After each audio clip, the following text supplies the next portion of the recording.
নমস্কাৰ সকলোকে লহৰ কৃষ্ণলৈ স্বাগতম জনাইছোঁ। তোমালোকক জনাব বিচাৰিছোঁ যে এইবাৰ অনলাইন মাধ্যমত সংস্কৃত গীতৰ এক প্ৰতিযোগিতা আয়োজন কৰা হৈছে। অসম ভিত্তিত এই প্ৰতিযোগিতা হ'ব।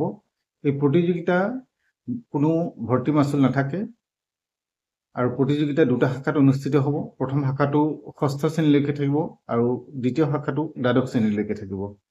ইয়াত তোমালোকে সংস্কৃত ভাষাৰ গীত বা অসমীয়া গীত সংস্কৃত ভাষালৈ অনুবাদ কৰা গীত পৰিৱেশন কৰিব পাৰিবা আৰু এই গীতসমূহ কোনো ছ'চিয়েল মিডিয়াত প্ৰচাৰিত হ'ব নালাগিব। অহা 25 তাৰিখলৈকে অৰ্থাৎ 25 আগষ্টৰ ভিতৰত তোমালোকে এই ভিডিঅ'সমূহ তলত উল্লেখ কৰা নাম্বাৰত প্ৰেৰণ কৰিব লাগিব। প্ৰতিটো শাখাতে 5জনকৈ প্ৰতিযোগীক নিৰ্বাচিত কৰা হ'ব আৰু তেওঁলোকক প্ৰমাণপত্ৰ প্ৰদান কৰা হ'ব। গতিকে আশা কৰিছোঁ এই অসম ভিত্তিত আয়োজন কৰা সংস্কৃত গীতৰ প্ৰতিযোগিতাত তোমালোকে সকলো সহযোগিতা আগবঢ়াবা। তাৰ জৰিয়তে সংস্কৃত ভাষাটো প্ৰচাৰ আৰু প্ৰসাৰৰ ক্ষেত্ৰত সকলোৱে সহযোগিতা দিবা। নমস্কাৰ।